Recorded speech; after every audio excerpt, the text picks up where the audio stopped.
सुखदेव जी वर्णन करते हैं कि हे परीक्षित,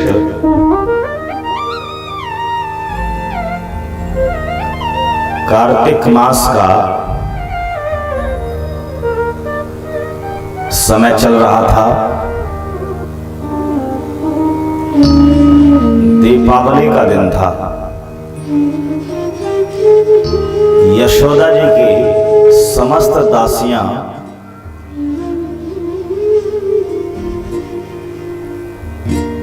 अन्य कार्यों में व्यस्त थी, तो माता यशोदा स्वयं ही प्रातःकाल उठ करके दधि मंथन करने लगी। बालकृष्ण के लिए दही मथने लगी। तभी यकायक बालकृष्ण जाग गए और माता यशोदा की गोद में आकर के बैठ गए। माता यशोदा बालकृष्ण को गोद में लेकर दही मथने लगी मथानी से, और अब तक की जितनी श्री कृष्ण की बाल लीलाएं हुई हैं, उन बाल लीलाओं को वो गा भी रही थी और दही भी मथती जा रही थी। अचानक दूध के जलने की गंध आई। निकट की अंगीठी पर चूल्हे में दूध उबल रहा था। वो इतना ज्यादा उबल गया कि हांडी से बाहर आ गया और आग में गिर करके जलने लगा, उसकी गंध आ गई। तो यशोदा मैया ने अचानक से बालकृष्ण को गोद में से उतारा, भूमि पर बैठा दिया। स्पष्टीकरण कुछ नहीं दिया और दौड़ी दौड़ी गई तो दूध की जो हांडी थी उसको ठीक करके अभी वापस आई ही नहीं थी कि इतने में बालकृष्ण रूठ गए कि मैया ने दूध को मुझसे अधिक महत्व दिया। मुझे तो ऐसे उठा करके गोद में से नीचे रख दिया जैसे मैं कोई सामान्य वस्तु हूं, और दूध को ठीक करने के लिए दौड़ी दौड़ी गई। मुझसे अधिक महत्व मैया ने दूध को दिया है।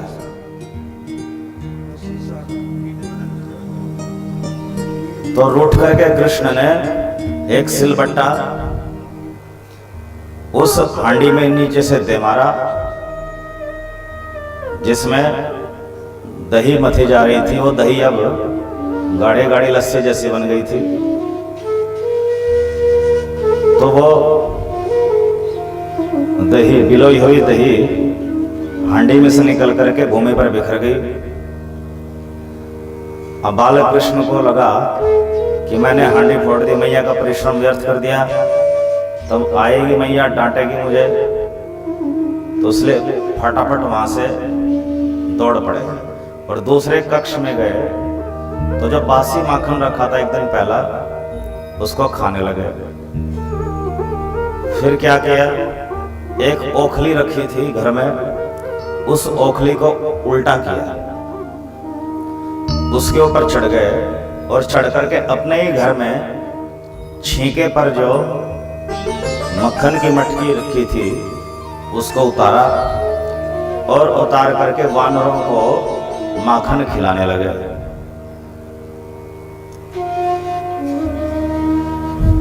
यशोदा मैया जब वापस आई, देखा कि बालकृष्ण ने मेरा परिश्रम व्यर्थ कर दिया, दही की हांडी फोड़ दी। तो कन्हैया को डांटने के लिए उन्होंने एक डंडा हाथ में ले लिया और दूसरे कक्ष में जब गए, कन्हैया ने देखा कि मैया की डांट पड़ेगी, तो वे ओखली से कूदे और आंगन बहुत बड़ा था, आंगन में दौड़ने लगे। यशोदा मैया पीछे पीछे, कन्हैया आगे आगे। बहुत देर तक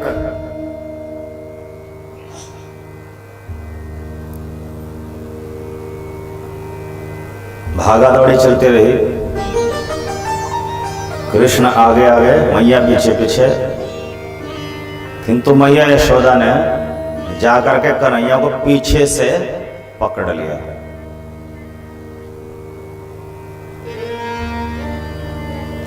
और पकड़ करके डंडा दिखाया ही था कि इतने में बाल कृष्ण थर थर कांपने लगे।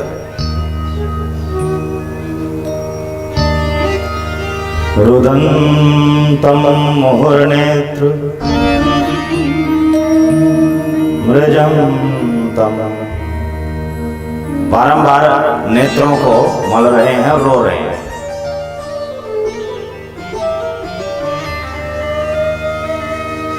और उनका शरीर कांप भी रहा है, इतने भयभीत हो गए। तो ये क्या है? ये माधुर्य भाव है। यद विभेति स्वयं भयम, जिनसे साक्षात भय भी भयभीत रहता है।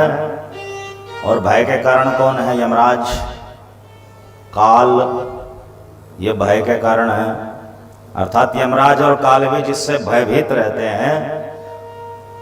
यद विभेति स्वयं भयम, वो भगवान श्री कृष्ण यशोदा मैया से भयभीत हो गए।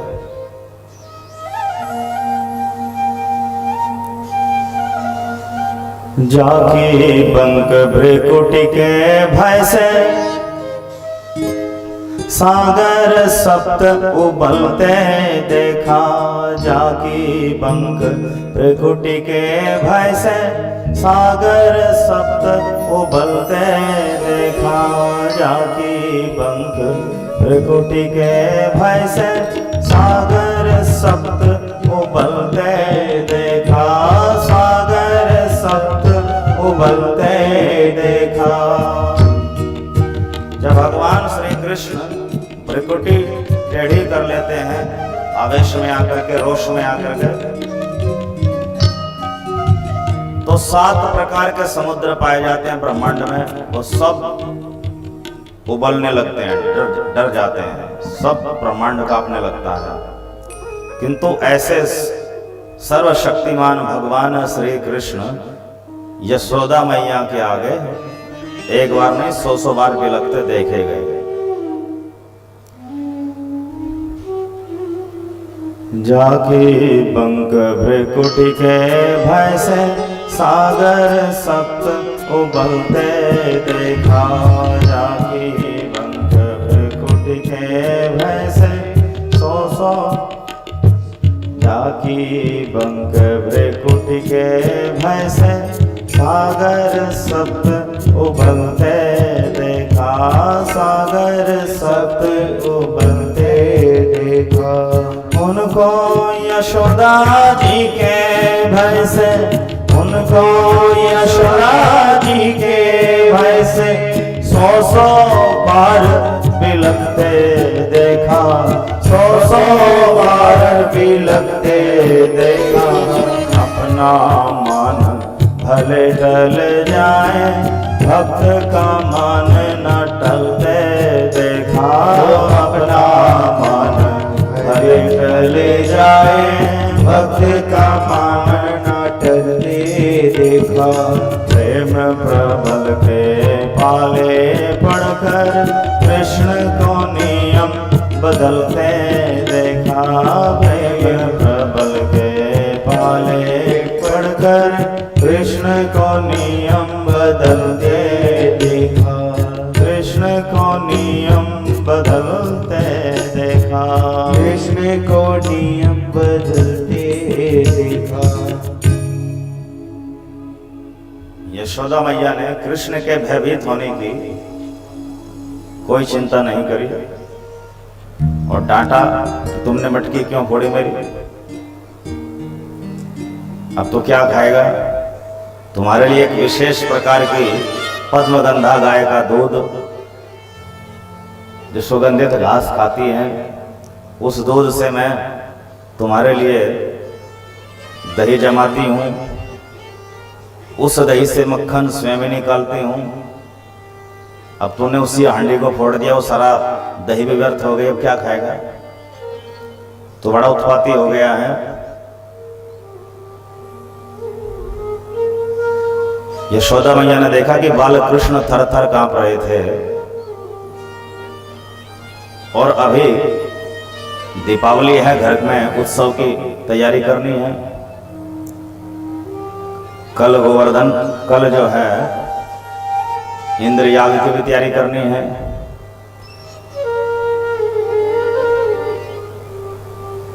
तो इंद्र याग की तैयारी करनी है तो मुझे घरेलू कार्य करने पड़ेंगे। और ये मेरा लल्ला तो इतना डर गया है कि अगर इसे खुला छोड़ दिया तो कहीं वन में न भाग जाए डर करके, इसलिए मैं इसको बांध देती हूँ। तो जिस ओखली पर बाल कृष्ण चढ़े थे उसी ओखली के साथ एक रस्सी लाई, बड़ी सी रस्सी, इतनी बड़ी थी कि बाल कृष्ण सरलता से ओखली के चारों ओर रस्सी लपेटे जाने पर बंध सकते थे, किंतु वह रस्सी 2 अंगुल छोटी पड़ गई। तो यशोदा जी दूसरी रस्सी लाई, पहले वाली में उसे जोड़ा, दोनों को मिलाकर के फिर बांधने का प्रयास किया तो रस्सी फिर से छोटी पड़ गई। फिर तीसरी रस्सी जोड़ी, वो भी छोटी पड़ गई 2 अंगुल। चौथी जोड़ी, वो भी छोटी पड़ गई। इस प्रकार घर में जितनी भी रस्सियां थी उपलब्ध, उन सभी रस्सियों को एक में दूसरी, दूसरी में तीसरी जोड़ करके जो महारस्सी बनाई, वो महारस्सी इतनी बड़ी थी कि एक बालक नहीं, हजारों बालक सरलता से बांधे जा सकते थे, किंतु वो रस्सियां भी छोटी पड़ गई।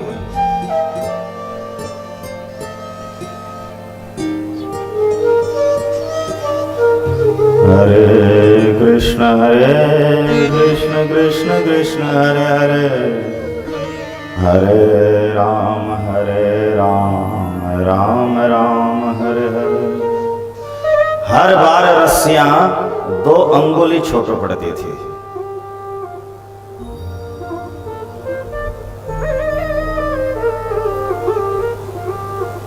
अब 2 अंगुल छोटे क्यों पड़ती थी, इसका क्या रहस्य है?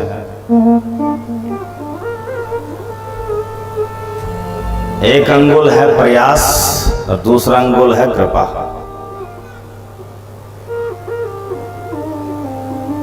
जब तक भगवत प्राप्ति का, भगवान को वश में करने का जो प्रयास है, वो प्रयास पूर्ण ना हो, तब तक भगवान कृपा नहीं करते। तो जब प्रयास पूर्ण हो जाता है तब दूसरा अंगुल कृपा जो है भगवान करते हैं। उस कृपा से फिर भगवान जो है अपनी कृपालुता गुण के कारण भगवान वशीभूत होते हैं भक्त के। तो प्रयास यशोदा मैया का भी अपूर्ण था, इसलिए बंधे नहीं। किंतु श्री सुखदेव जी कहते हैं, हे परीक्षित, न चांतर्न बहिर्यस्य न पूर्वं नापि चापरम्, पूर्वापरं बहिश्चान्तर्जगतो यो जगच्छस्यः, तं मत्वात्मजं व्यक्तं रत्यलिङ्गं धोक्षजं, गोपिको लूखले दावनाबबन्ध प्राकृतं यथा। सुखदेव जी जानते हैं कि ये बालकृष्ण कौन है। न चांतर्ण बहिर्यस्य, न जिनका भीतर है न बाहर है, जो भीतर और बाहर से परे है। क्योंकि जिसका भीतर और बाहर है वो तो ससीम वस्तु होगी, कृष्ण तो असीम है। तो जो असीम है उनका भीतर और बाहर नहीं होता। न पूर्वम नापि चापरम, जिनका न पूर्व है न पश्चात।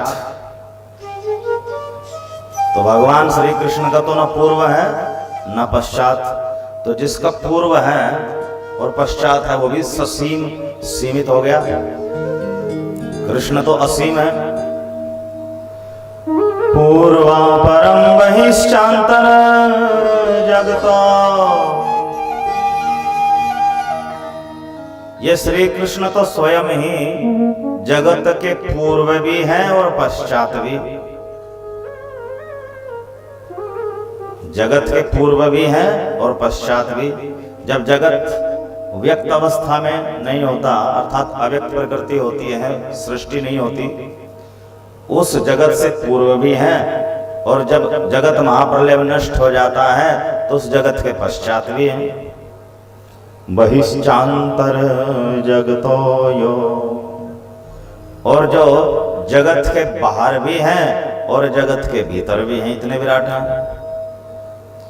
यो जगच्चयः, और जो साक्षात जगत के भी कारण है, मूल कारण है। जगत जिनकी बहिरंगा प्रकृति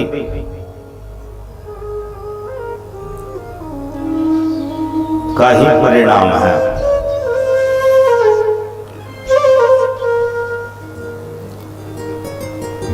जो जगत है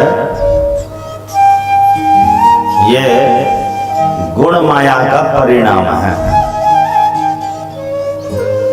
श्रीमद् भागवत के सिद्धांत अनुसार भगवान श्री कृष्ण की जो माया नामनी शक्ति है, देवी ही ऐसा गुणमयी मम माया दुरत्यया, तो जो माया नामक शक्ति है वो माया शक्ति की दो वृत्ति है।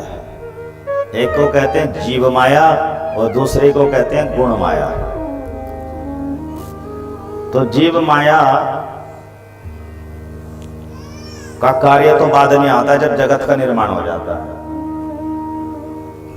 किंतु गुण माया जिसे प्रधान कहा गया भागवत में, जिसे अव्यक्त प्रकृति कहा गया, ऐसी प्रकृति जो निराकार अवस्था में है, तो जो अव्यक्त प्रकृति है, प्रधान है, गुण माया है, ये गुण माया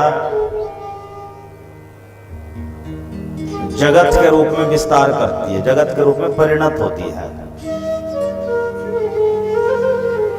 भगवान श्री कृष्ण के स्वांश महाविष्णु की प्रेरणा से, उनकी शक्ति से गुण माया ही जगत के रूप में रूपांतरित होती है। जगत मतलब अनंत कोटि ब्रह्मांड, और अनंत कोटि ब्रह्मांडों में जो अनंत कोटि जीव हैं, उन अनंत कोटि जीव के जो सूक्ष्म देह, स्थूल देह हैं, ये सब देह गुण माया का ही परिणाम है। तो इसे कहते हैं वेदांतिक विचारधारा में परिणामवाद। क्या कहते हैं? शक्ति परिणामवाद।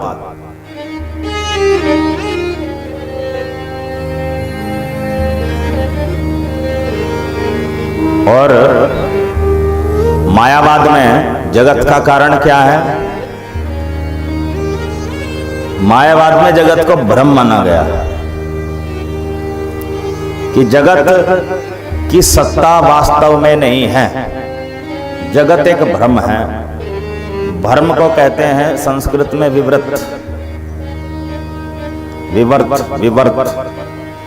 तो इसे मायावाद में जगत की जो अवधारणा है उसे कहते हैं विवर्तवाद, विवर्तवाद। और गौड़ीय वैष्णवों में भागवत के अनुसार कहा जाता है शक्ति परिणामवाद। ये क्या है? विवर्तवाद और शक्ति परिणामवाद समझिए।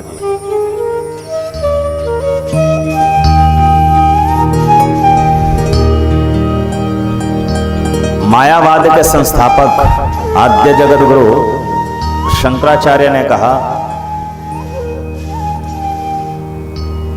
ब्रह्म सत्यम जगन मिथ्या जीवो ब्रह्मैव नापरः। ब्रह्म सत्य है और जगत है मिथ्या। जीव ही ब्रह्म है, ब्रह्म के अतिरिक्त जीव कोई और दूसरी वस्तु नहीं है। तो ये एक मत है, एक सिद्धांत है आद्य जगत गुरु शंकराचार्य जी का, जो शिव जी के अवतार माने गए हैं। तो उन्होंने जगत के विषय में अपनी अवधारणा दी, ब्रह्म सत्यम जगत मिथ्या। ब्रह्म तो सत्य है और वो निर्गुण निराकार निशक्तिक है। निर्गुण है, उसमें कोई दिव्य गुण भी नहीं, और वो माया के 3 गुणों से परे भी है। निराकार है, उसका कोई आकार नहीं है। निशक्तिक, उसमें कोई शक्ति भी नहीं है। तो उसे कहा उन्होंने ब्रह्म, अर्थात परम सत्ता, परमात्मा। तो वो ब्रह्म सत्य है, जगन मिथ्या, जगत मिथ्या है। जगत वास्तव में नहीं है, जगत तो मिथ्या है, झूठ है। तो फिर जब इस मत पर जिज्ञासा की जाती है कि अगर जगत मिथ्या है तो आया कैसे, इसकी उत्पत्ति कैसे हुई, तो आदि शंकराचार्य जी ने कहा कि ब्रह्म में माया द्वारा ब्रह्म आरोपित हो जाता है। ब्रह्म में माया द्वारा ब्रह्म में भ्रम आरोपित हो जाता है।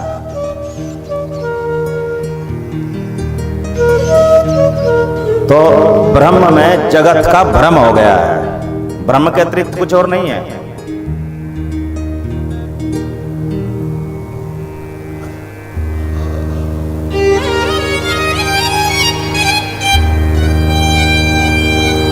एकमेवाद्वितीय ब्रह्म, ब्रह्म एकमात्र है, अद्वितीय है। एको ब्रह्म द्वितीयो नास्ति न भूतो न भविष्यति। ब्रह्म एक है, द्वितीयो नास्ति, ब्रह्म के अतिरिक्त किसी और दूसरी वस्तु की कोई सत्ता ही नहीं है, वो है ही नहीं। न भूतो न भविष्यति, ब्रह्म के अतिरिक्त न पहले कुछ था न बाद में कुछ रहेगा।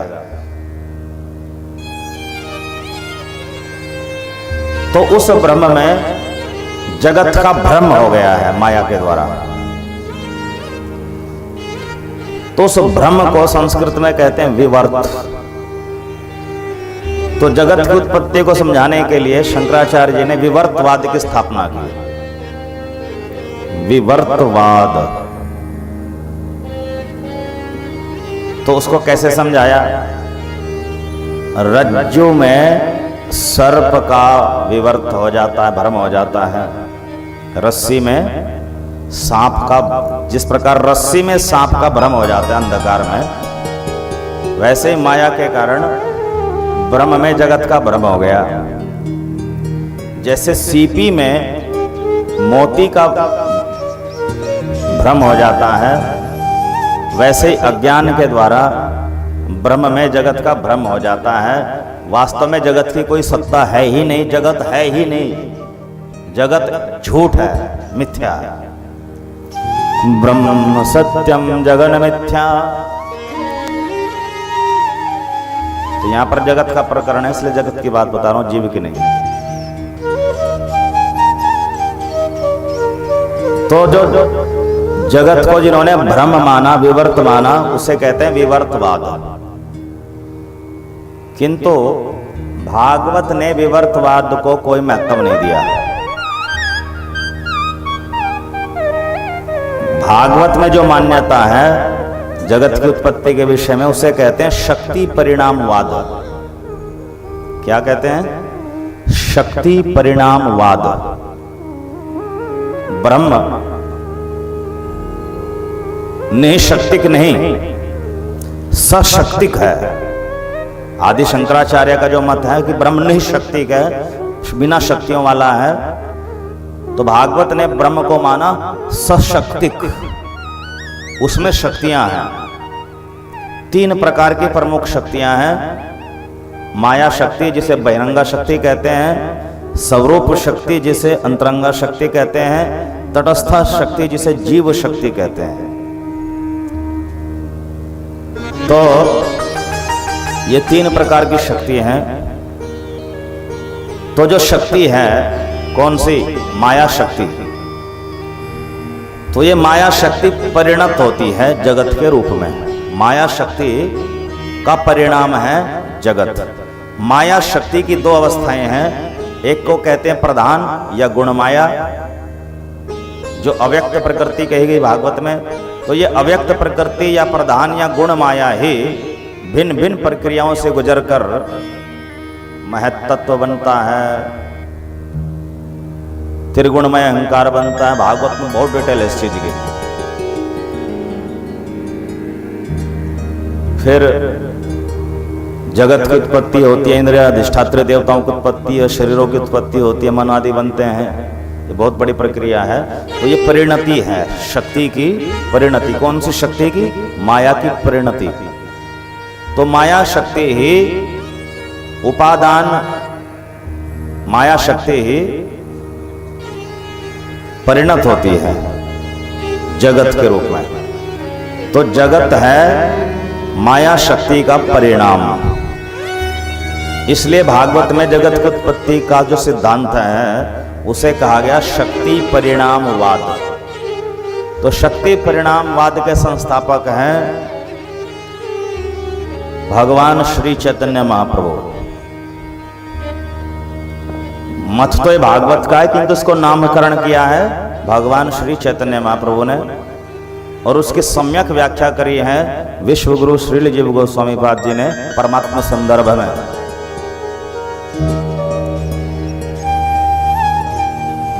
और अन्य सभी गौड़ीय वैष्णवाचार्यों ने भागवत की टीकाओं में शक्ति परिणामवाद को स्थान दिया है। किंतु जो मायावाद से प्रेरित भागवत की टीकाएं हैं उसमें भागवत के ही श्लोकों की व्याख्या विवर्त के रूप में की गई, वहां उसका नाम विवर्तवाद है।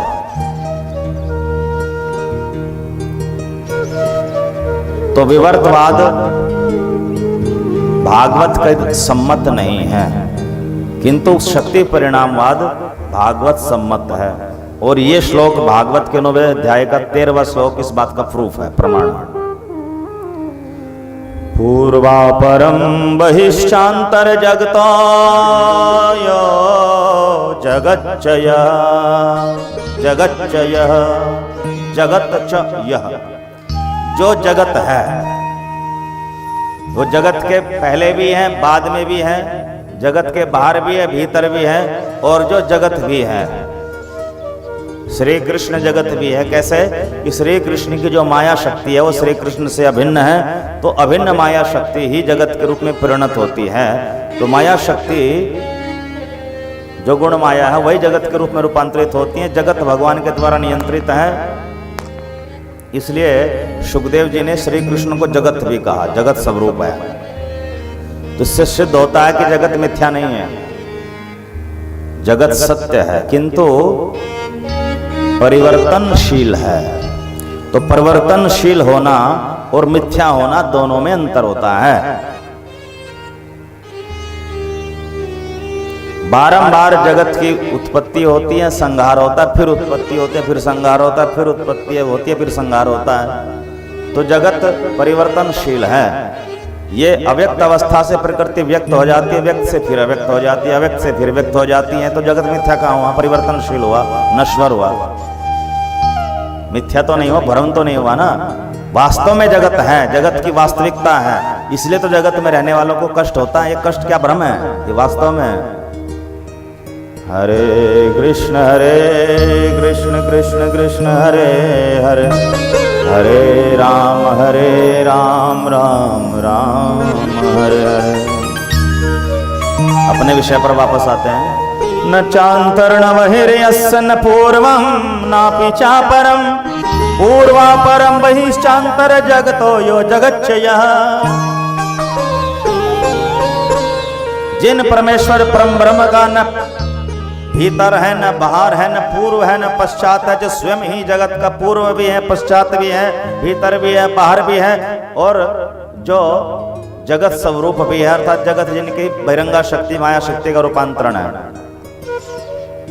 तम उन विभु सर्वव्यापक सर्वशक्तिमान सर्वगुण संपन्न सच्चिदानंद साकार परमेश्वर को मत्वा आत्मजम अपना बेटा मानकर, अपना गर्भजात बालक मानकर,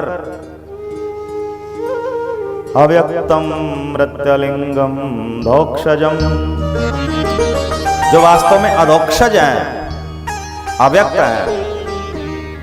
देखिए श्री कृष्ण सच्चिदानंद रूप है, सत चित आनंद, ये श्री कृष्ण का स्वरूप है। सत अंश की शक्ति संधिनी, चित अंश की शक्ति संवित, आनंद अंश की शक्ति हलादनी, ये तीन प्रकार की उनकी स्वरूप शक्ति है। तो ये श्री कृष्ण और श्री कृष्ण की स्वरूप शक्ति चिन्मय है, दिव्य है, इंद्रियों जड़ इंद्रियों की पहुंच से परे हैं, इसलिए वो अधोक्षज हैं। और इस संसार में कभी कभार व्यक्त होते हैं, अन्यथा अव्यक्त ही रहते हैं, अपने परम धाम में मनुष्यों की पहुंच से परे रहते हैं। तो ऐसे अव्यक्त सच्चिदानंद अधोक्षज परमेश्वर विभु परमेश्वर को मृत्यलिंगम मनुष्य रूप मान करके, मनुष्य रूपी अपना बेटा मान करके, गोपी को लोखले दामना बबंध, गोपिका यशोदा ने उखल के साथ दामना रस्सी के द्वारा बबंध बांधा, प्राकृतम यथा, जैसे कोई सांसारिक बालक हो, ऐसे सांसारिक बालक की तरह बांध दिया। तो इस बात से श्री सुखदेव जी को आश्चर्य हुआ, तो जिसका न भीतर न बाहर न पूर्व न पश्चात, जो जगत के भीतर भी है बाहर भी है पूर्व भी पश्चात भी है, जो इंद्रियों की पहुंच से परे हैं, अव्यक्त है, त्रिगुणातीत है, सच्चिदानंद है, चिन्मय है, परम विभु है, परम विराट है। तो ऐसे असीम परमेश्वर को माता यशोदा ने सामान्य मनुष्य बालक की तरह और अपना बेटा मानकर, मत्वा मानकर, आत्मजम अपना बेटा, बेटा कैसा गर्भजात, अपना गर्भजात बेटा मानकर उखल के साथ रस्सी से बांध दिया। कैसे बांध दिया? पहले तो 2 अंगुल छोटी पड़ रही थी। स्वमातुः स्विन्न गात्राया विस्रस्त कवर स्रजः,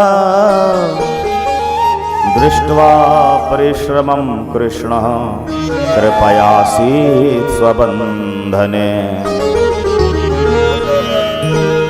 बालकृष्ण ने देखा क्या? स्वमातुः स्विन्न गात्राया, कि मेरी माता पसीने से लथपथ हो रही है। विस्रस्त कवर स्रजः, और उनके बालों में जो फूल थे वो फूल भी नीचे गिर रहे हैं। दृष्ट्वा परिश्रमं कृष्ण, कृष्ण ने देखा कि मेरी माता बहुत परिश्रम कर रही है, बहुत प्रयास कर रही है। कृपयासीत् स्वबंधने, इसलिए अपनी कृपा से अपनी स्वेच्छा से ही वो स्वयं बंधन में बंध गए। तो ये थे वे 2 अंगुल। परिश्रमम, पहला अंगुल परिश्रम था। जब परिश्रम पूर्ण हो गया माता यशोदा का, तो कृपा आ गई। और श्री कृष्ण स्वबंधने, अपने बंधन में अपने आप ही बंधे, किसी रस्सी में इतना दम नहीं जो उस असीम परमेश्वर को ससीम कर सके, सीमित कर सके। इसे उठाओ भाई, इसको क्या हो गया? जगाओ से, यहाँ सोने आया था। हरे कृष्ण कृष्ण कृष्ण हरे हरे, हरे राम राम राम हरे हरे।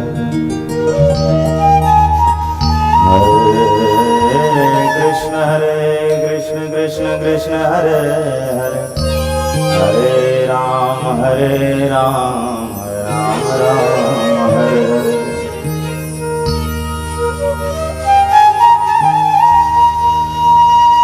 तो जब मैया यशोदा ने बाल कृष्ण को ओखली में बांध दिया तो एक असंभव काम संभव हो गया। क्या? कि असीम जो है वो ससीम सिद्ध हो गए। जो असीम है वो ससीम हो गए सिद्ध, क्योंकि बंधन का मतलब, बांधने का मतलब सीमित हो गया।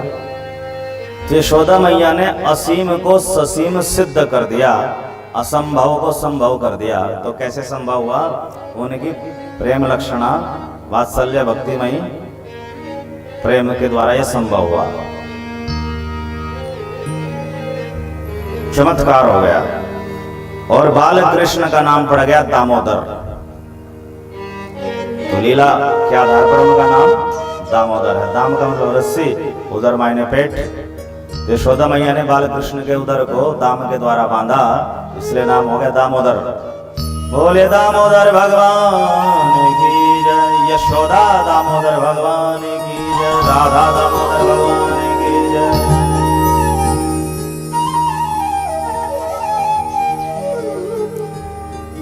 एवं संदर्शिता हयंग हरिणा भृत्यवश्यता, स्ववशेनापि कृष्णेन यशेदं सेश्वर वशे, कृष्णेन यशेदं सेश्वरम वशे। श्री सुखदेव जी ने कितनी बड़ी बात बोली है। यस्य इदम स ईश्वरम वशे, जो परमेश्वर श्री कृष्ण इस जगत को भी और इस जगत के संचालक ब्रह्मा और शिव को भी अपने वश में रखते हो।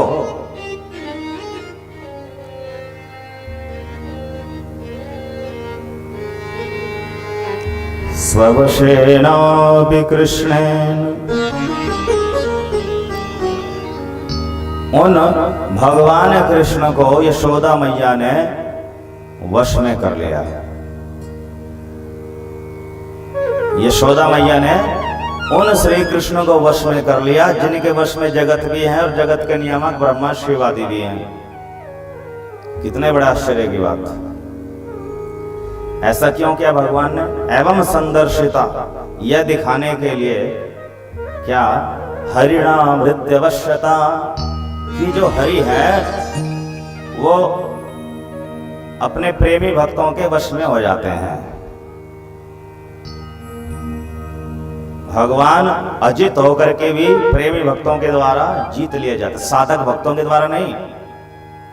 आप सब हो साधक भक्त, मतलब जो बाहरी हैं ब्रजवासी तो बहुतों पर होते हैं, तो ब्रजवासी भी नहीं, ब्रज जन है, तो ब्रज जनों की बात नहीं हो रही, आप सबकी बात हो रही है। तो जो भक्ति आप करते हैं वो साधन भक्ति है। तो साधन भक्ति में कृष्ण वश्यता नहीं है, वो श्री कृष्ण को वश में नहीं कर सकते। हाँ, जब साधन भक्ति के द्वारा अंतःकरण शुद्ध हो जाता है विकारों से, फिर उसमें कृष्ण प्रेम का प्रादुर्भाव होता है आह्लादनी शक्ति श्री राधा जी की कृपा से। तो वो कृष्ण प्रेम जब हृदय में आता है, उस कृष्ण प्रेम लक्षणा भक्ति के द्वारा श्री कृष्ण वशीभूत हो जाते हैं।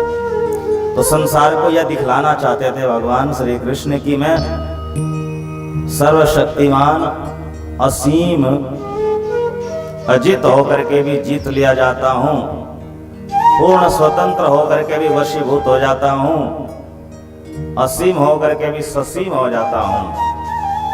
एवं संदर्शिता, यही सब प्रदर्शित करने के लिए भगवान रस्सी में बंध गए। तो रस्सी से बंधे भगवान या प्रेम से बंधे? प्रेम के बंधन में मोहन बंध गए, प्रेम के बंधन में मोहन बंध गए। प्रेम के बंधन में मोहन बंध गए। प्रेम के बंधन में मोहन बंध गए। तो मोहन कैसे बंधे? प्रेम के बंधन में बंधे, साधारण बंधन में नहीं बंधे। प्रेम के बंधन में मोहन बंध गए। दामोदरम भक्तिबद्धम, सत्यव्रत मुनि द्वारा कथित दामोदर अष्टक में भी सत्यव्रत मुनि कहते हैं दामोदरम भक्तिबद्धम, कि दामोदर जी भक्ति से बंधे, रस्सी से नहीं बंधे। और भक्ति भी कौन सी? प्रेम लक्षणा। प्रेम लक्षणा भक्ति से दामोदर बंधे हैं, किंतु उन्होंने उस रस्सी की भी वंदना करी। नमस्ते स्तु दामने स्फुरदीप्ति धामने त्वदीयोदरायाथ विश्वस्य धामने त्वदीयोदरायाथ विश्वस्य धामने। नमस्तेस्तु दामने, उस दाम, उस रस्सी को भी नमस्कार है जिसने स्फुरदीप्ति के धाम भगवान श्री कृष्ण के उदर को बांध लिया। सच्चिदानंद भगवान के उदर को भी प्राकृत सामान्य उदर की भांति जिस रस्सी ने बांध दिया, उस रस्सी को भी प्रणाम है। जड़ होकर के चेतन को बांध दिया, चिन्मय को बांध दिया। क्योंकि भगवान में देह देह का भेद नहीं होता। भगवान की देह भी सच्चिदानंद होती है, जैसे हमारी आत्मा सच्चिदानंद है, वैसे भगवान की देह भी सच्चिदानंद होती है। तो सच्चिदानंद देहधारी भगवान श्री कृष्ण को जिस जड़ रस्सी ने बांध दिया, उस रस्सी को भी प्रणाम है। नमो राधिकाय त्वदीया प्रियाय, नमो राधिकाय त्वदीया प्रियाय, नमो अनंत लीलाय देवाय तुभ्यं, नमो अनंत लीलाय देवाय तुभ्यं, नमो अनंत लीलाय देवाय तुभ्यम। हे अनंत लीलाधर दामोदर देव, आपको मेरा प्रणाम है। और उन श्री राधिका रानी को भी प्रणाम है जो आपकी प्रिया है। हरे कृष्णा कृष्ण कृष्ण हरे हरे, हरे राम राम राम हरे हरे, हरे कृष्णा कृष्ण कृष्ण हरे हरे, हरे राम राम राम हरे हरे।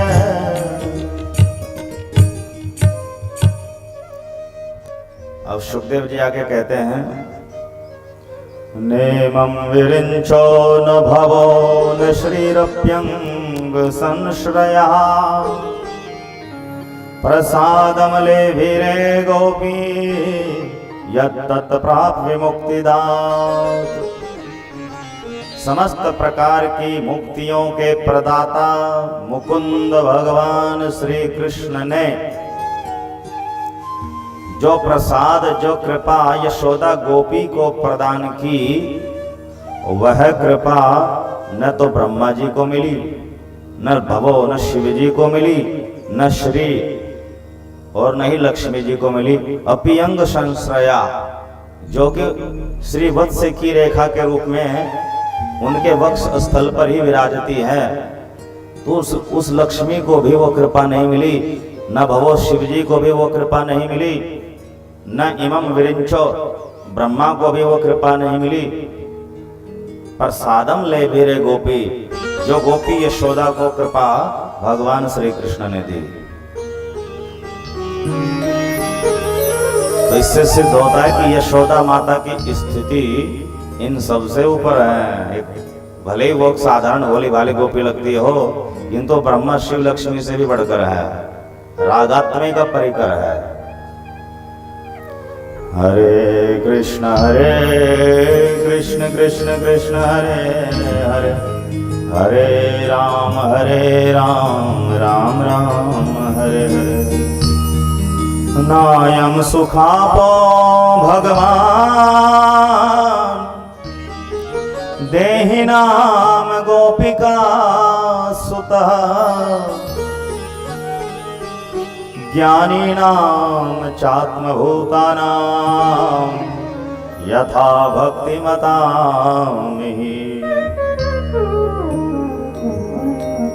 गोपिका सुतः भगवान, जो स्वयं भगवान होकर भी गोपी का सुत, यशोदा गोपी के पुत्र हैं, उन भगवान श्री कृष्ण को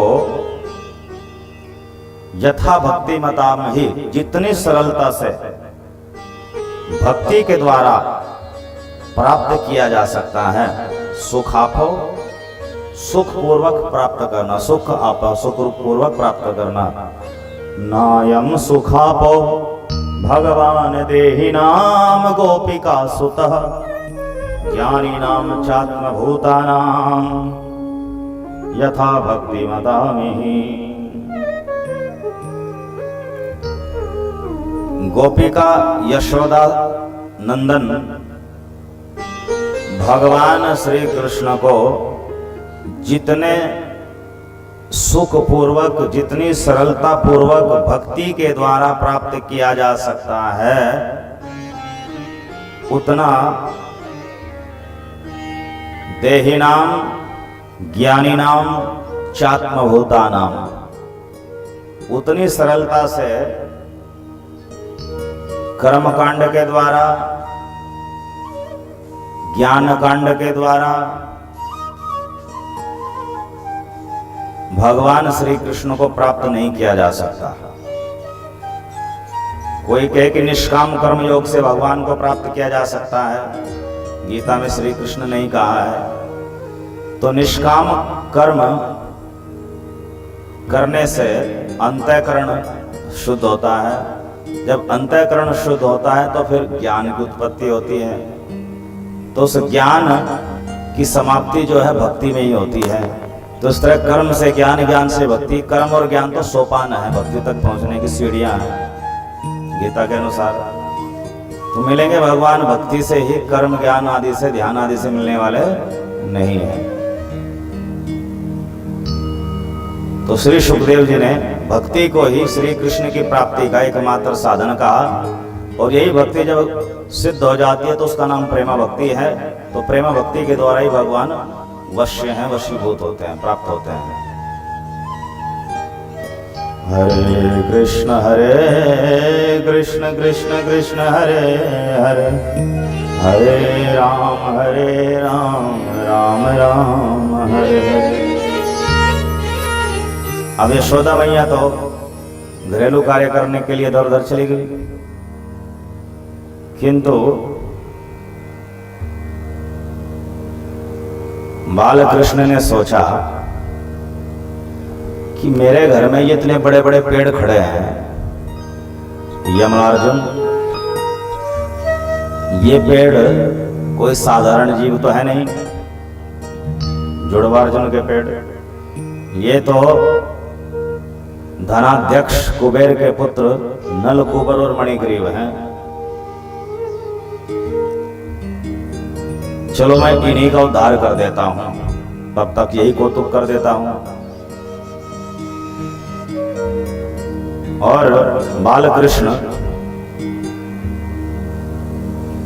घुटनों के बल उस ओखली को घसीटने लगे। घसीटते घसीटते दोनों वृक्षों के बीच में आ गए।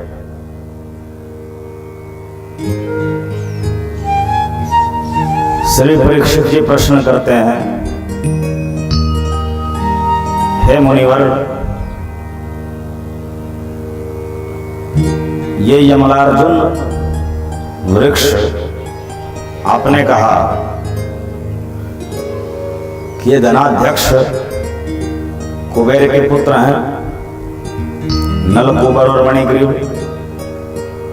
देवर्षि नारद के शाप से वृक्ष की योनि में आए हैं। इन्होंने ऐसा क्या पाप कर दिया था, ऐसा क्या अपराध कर दिया था कि देवर्षि नारद ने इन्हें वृक्ष बनने का शाप दे दिया।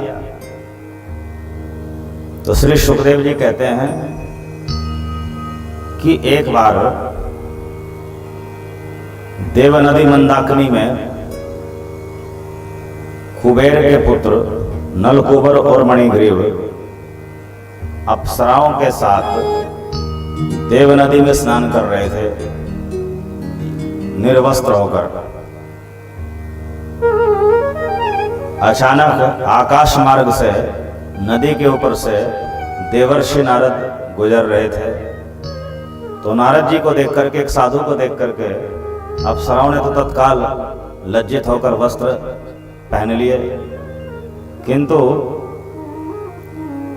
ये दोनों देवता एक तो धन के मद में और एक वारुणी मदिरा के मद में, इन्होंने वारुणी नामक मदिरा पी रखी थी।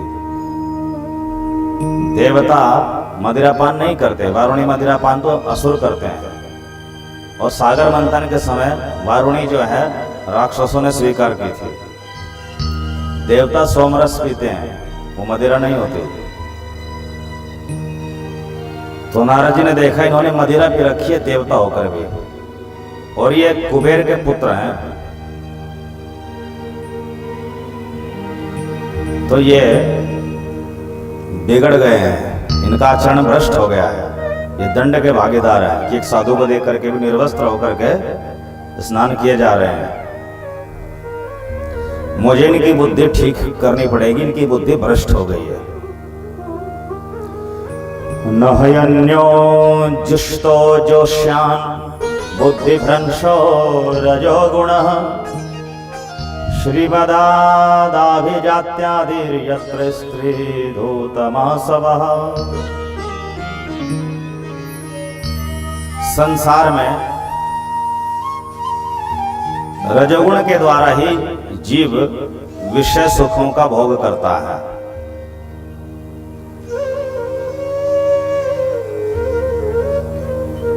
उन विषय सुखों में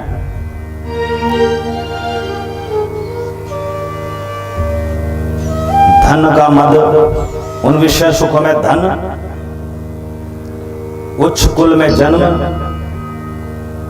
विद्वत्ता, जिसके पास आ जाती है उनमें मद आ जाता है। ये कुबेर के पुत्र हैं, ये धनाध्यक्ष के पुत्र हैं, तो धन का मद आ गया है। देव पुत्र है तो देवताओं का शरीर है, तो बड़ा सुंदर शरीर है, इनमें सुंदरता का भी मद है, धन का भी मद है, सुंदरता का भी मद है, और देवयोनि मनुष्य से तो ऊपर है, तो ऊंचे कुल का भी मद है। तो तीन प्रकार के मद अभिमान इनके भीतर आ गए हैं।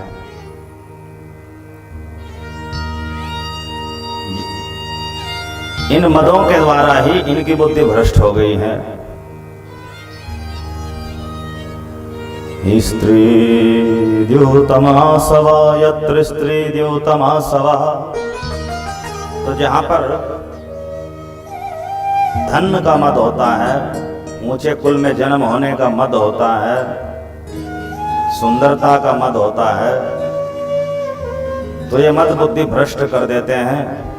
और जब बुद्धि भ्रष्ट हो जाती है तो वहीं पर अवैध स्त्री संग होता है, वहीं पर द्यूत जुआ होता है, और वहीं पर आसवह मदिरापान होता है।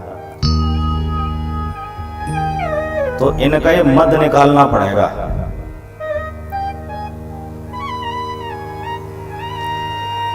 तो देवर्षि नारद ने उन दोनों देवताओं को शाप दे दिया, और शाप क्या दिया कि तुम वृक्ष बन जाओ। वृक्ष बनने से तुम धन शून्य हो जाओगे, तो धन का मद गया, उच्च कुल से विहीन हो जाओगे। वृक्ष की योनि में चले गए तो मनुष्यों से बहुत नीचे हैं, मनुष्य योनि से नीचे स्थावर, तो ऊंचे कुल का मद भी दूर हो जाएगा। विद्या का या विद्वत्ता का अगर मद है तो वृक्ष तो स्थावर है, उसमें तो कोई विद्या होती नहीं, चेतना तक भी नहीं होती, पूर्ण अर्ध चेतन होते हैं, तो मद भी दूर हो जाएगा। और सुंदरता का भी मद है, अंग प्रदर्शन कर रहे निर्वस्त्र होकर के, वो मद भी उतर जाएगा या पेड़ बनेंगे। हरे कृष्ण कृष्ण कृष्ण हरे हरे, हरे राम राम राम हरे हरे।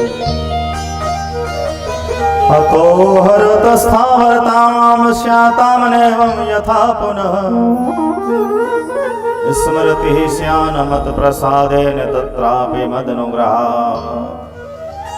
देवर्षि नारद ने वस्तुतः शाप के रूप में वरदान दे दिया। अब शाप के रूप में वरदान क्या दिया? सुखदेव जी नारद जी कह रहे हैं, अतोरहत स्थावरताम शाताम, तुम दोनों स्थावरताम अर्थात वृक्ष योनि को प्राप्त हो जाओ, तुम इसी के योग्य हो, क्योंकि तुम दोनों ने देव संस्कृति का अपमान किया, मदिरा पान करके निर्वस्त्र होकर के। किंतु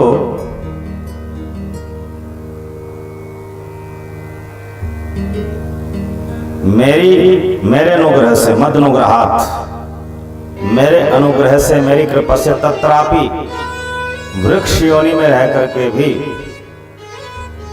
आपको पुनः स्मृति प्राप्त होगी। पुनः ये स्मृति, देव योनि वाली स्मृति एक न एक दिन लौट आएगी। कब आएगी लौट करके? वासुदेवस्य सानिध्यं लब्ध्वा दिव्य शरच्छते मृते स्वरलोकतां भूयो लब्ध भक्ति भविष्यतः। मत प्रसादेन, मेरे प्रसाद से, मेरी कृपा से, वासुदेवस्य सानिध्यं लब्ध्वा, तुम दोनों को वासुदेव भगवान श्री कृष्ण का सानिध्य मिलेगा। किंतु कब? दिव्य शरच्छते, जब देवताओं के 100 वर्ष तुम वृक्ष योनि में रह लोगे तब। अब देवताओं के आयुमान के अनुसार, कालमान के अनुसार जब 100 वर्ष पूरे हो जाएंगे, वैसे धरती का 1 वर्ष और देवताओं का 1 दिन बराबर होता है। तो जब देवताओं के 100 वर्ष के बराबर कालमान के अनुसार तुम वृक्ष योनि भोग लोगे, तब वासुदेव भगवान श्री कृष्ण का आपको सानिध्य मिलेगा मेरी कृपा से, मत प्रसादेन। लब्ध भक्ति भविष्यतः, और भगवान श्री कृष्ण की कृपा से आपको भक्ति मिलेगी। प्रायः भगवान ने भक्ति देने का अधिकार अपने भक्तों को दे रखा है, किंतु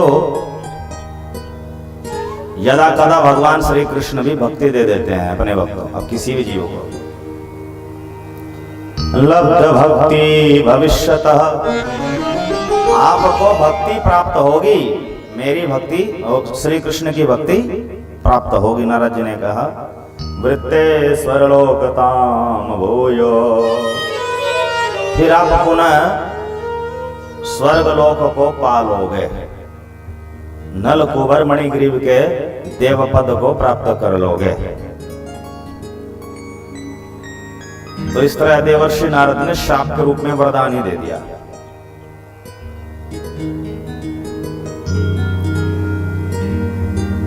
तो श्री सुखदेव जी कहते हैं,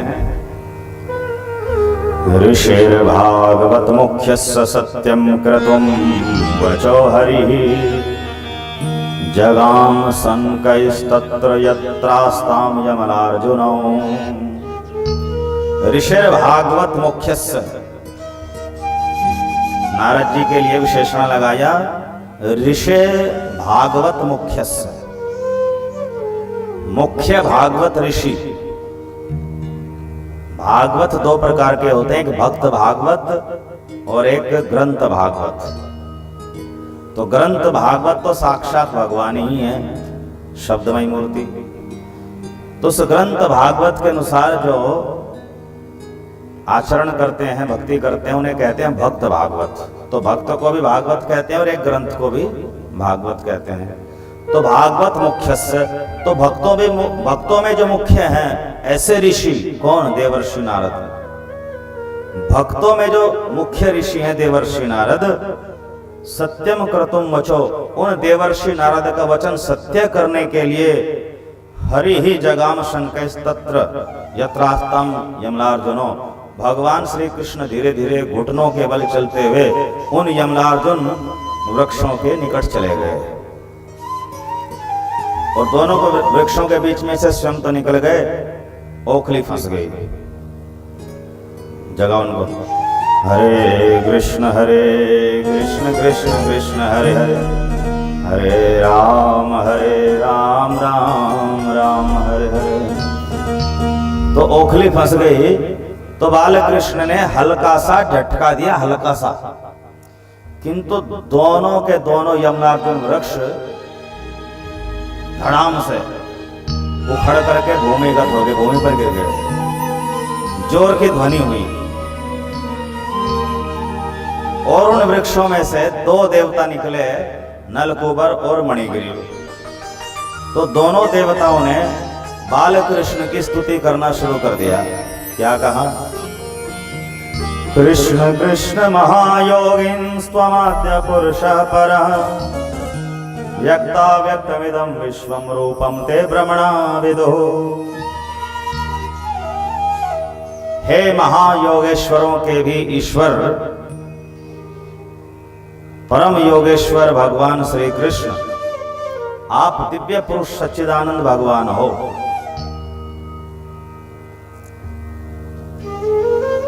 वेदों के ऋषि, वेदों के ब्राह्मण कहते हैं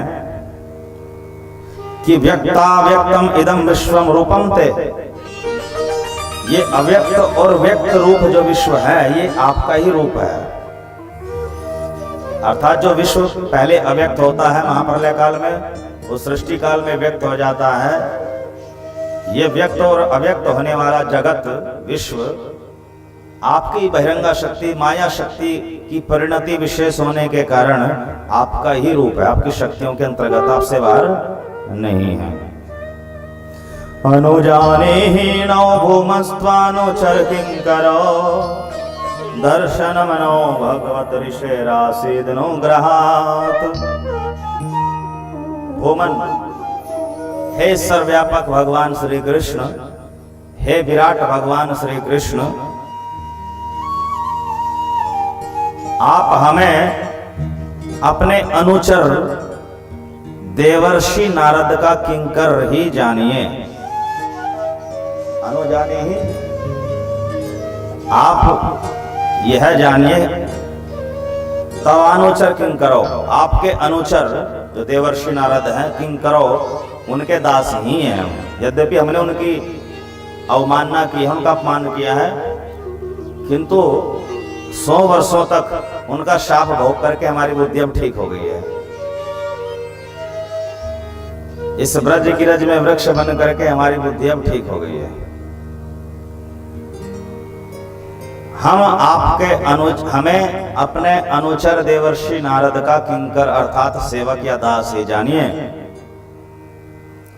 दर्शनम नो भगवत ऋषिरासीदनुग्रहात्,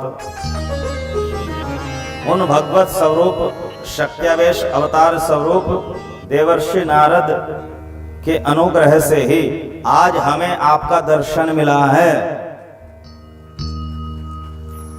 इसलिए आप हमें उनका, अपने अनुचर नारद जी का किंकर ही जानिए, दास ही जानिए, और हमें आशीर्वाद दीजिए। कैसा आशीर्वाद, कैसे कृपा दीजिए?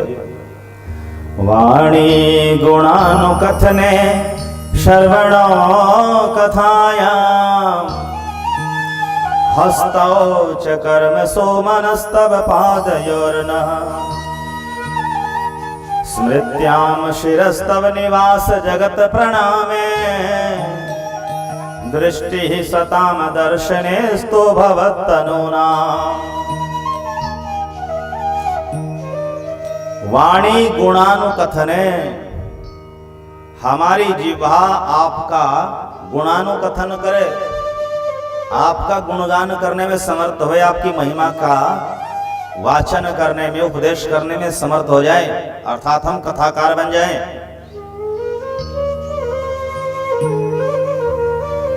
वाणी गुणानुकथने श्रवणो कथायाम, और हमारे कान सदा नित्य निरंतर आपकी कथाओं को सुने। हस्तौ च कर्मसु, और हमारे हाथ आपकी सेवा करते रहें।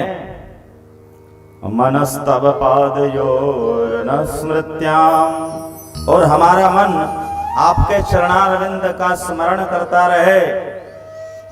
शिरस्तव निवास जगत प्रणामे, और हमारा सिर हे जगन निवास आपको प्रणाम करता रहे। जगन निवास, भगवान कृष्ण का नाम दिया जगन निवास। जगत जिनके भीतर भीतर है, फिर भी जो जगत के भीतर सीमित प्रतीत होते हैं। हे जगन निवास, हमारा सिर सदा आपको प्रणाम करता रहे, किंतु दृष्टि क्या करे? दृष्टि ही सताम दर्शनेस्तु, हमारे नेत्र आपके भक्तों का दर्शन करे। भगवान का दर्शन करने की बात नहीं कही। वाणी जिह्वा तो आपका गुणानुकथन करे, कान आपकी कथा सुने, हाथ आपकी सेवा करे, किसके? कृष्ण की। मन आपके चरणारविंद का चिंतन करे, और सिर भगवान श्री कृष्ण को प्रणाम करे। तो ये सब चीज तो भगवान के लिए मांगी, किंतु दृष्टि ही, जो नेत्र हैं, सताम दर्शनेस्तु, नेत्र जो है आपके भक्तों का दर्शन करे, वैष्णवों का दर्शन करे। क्यों भाई? सारी इंद्रियों से तो मांगे भगवान की सेवा, तो नेत्रों से भगवान की क्यों नहीं मांग रहे? भवत तनो नाम, भवत आपके तनो नाम शरीर जैसे ही हैं, आपके भक्त आपके शरीर जैसे ही हैं। आपके भक्तों का दर्शन आपका दर्शन करना ही है। और हमें तो जो आपकी कृपा मिली है वो आपके भक्त नारद जी का दर्शन हुआ तभी तो मिली है। अगर हमें नारद जी का दर्शन ना होता तो आज हमें आपका भी दर्शन ना होता। इसलिए हम तो आपके भक्तों का दर्शन चाहते हैं, बाकी इंद्रियों से तो आपकी सेवा चाहते हैं, किंतु नेत्रों से आपके भक्तों का दर्शन चाहते हैं। और भगवान श्री कृष्ण ने कहा तथास्तु, तुम्हें मेरी ये सब जो मांगा है सब प्राप्त हो। तत्पश्चात दोनों देवता कुबेर लोक चले गए, किंतु कुबेर लोक से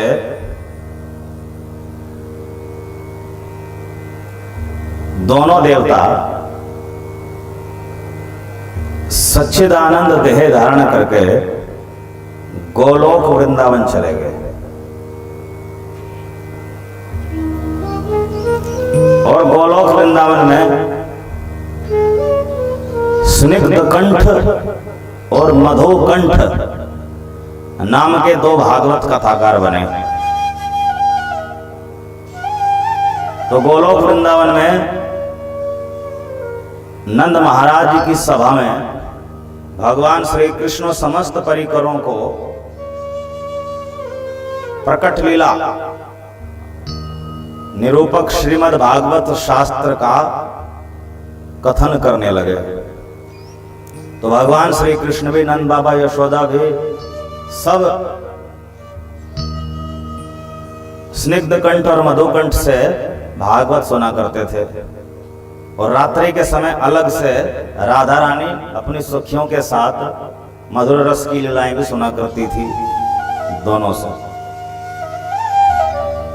तो इतनी बड़ी उत्तम गति प्राप्त हुई इन दोनों देवताओं को नारद जी की कृपा से। हरे कृष्ण कृष्ण कृष्ण हरे हरे, हरे राम राम राम हरे हरे। श्री सुखदेव जी कहते हैं, क्रीणिहि भो फलानीति श्रुत्वा सत्वरमच्युतः फलार्थी धान्यमादाय यो सर्वफलप्रदः।